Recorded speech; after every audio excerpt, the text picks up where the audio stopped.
Bonsoir à tous, bienvenue dans le flash de 18 h. Merci de suivre RTI 1 ce dimanche. Les chrétiens célèbrent aujourd'hui la Pentecôte. C'est la venue du Saint-Esprit 50 jours après Pâques.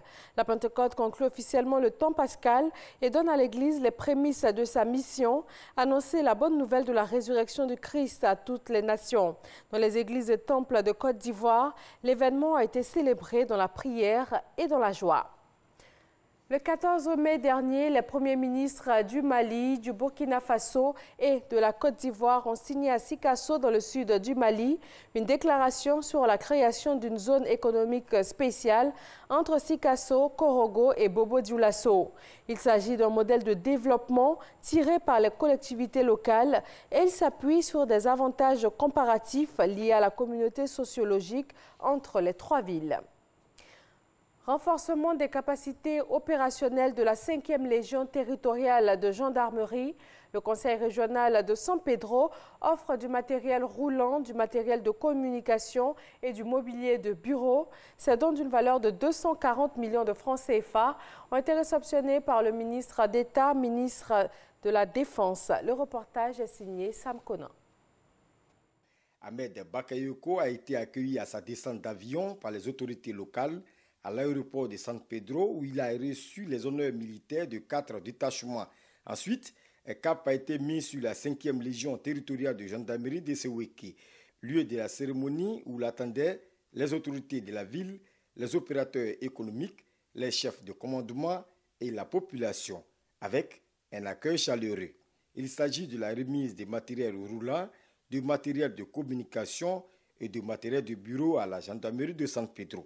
À travers cette cérémonie de remise de matériel de sécurité, le Conseil régional de San Pedro contribue modestement au renforcement de la capacité opérationnelle de la gendarmerie et s'inscrit également dans votre dynamique et votre engagement au sein de votre ministère d'État.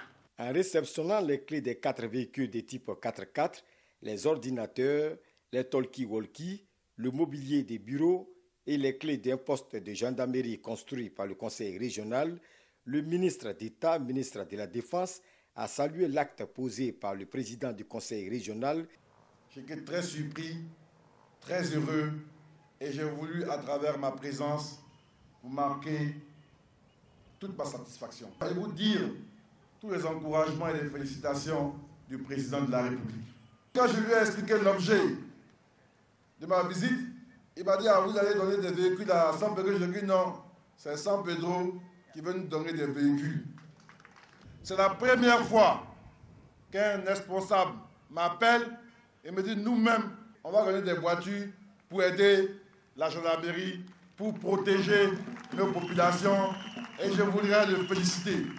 Pour Ahmed Bakayoko, il faut continuer à œuvrer à l'amélioration des rapports gendarmerie-population. Veillez à ce que les populations ne souffrent pas de nos actions. Nous devons être le secours des populations. Quand un chef, une femme, un jeune voit un policier, un militaire ou un gendarme, il doit être rassuré. Il ne doit pas avoir peur. S'il a peur, c'est que nous avons échoué. Le ministre d'État, ministre de la Défense, a saisi l'occasion pour féliciter publiquement le préfet militaire Coulibaly Ousmane pour la sécurisation de San Pedro, deuxième pôle économique de Côte d'Ivoire.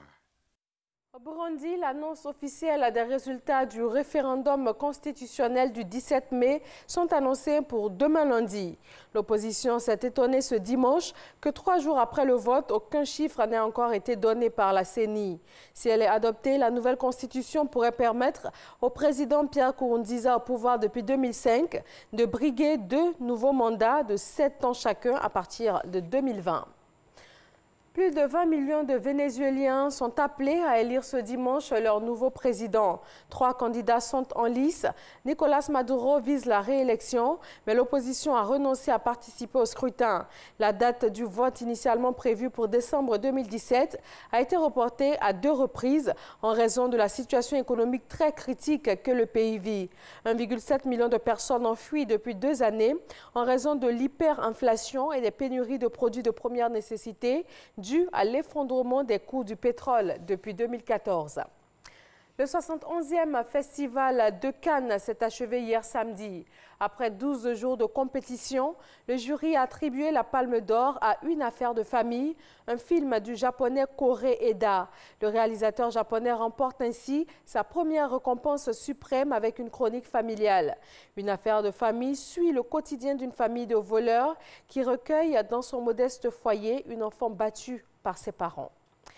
Merci à tous de nous avoir suivis. Rendez-vous pour le 20h sur RTI 1.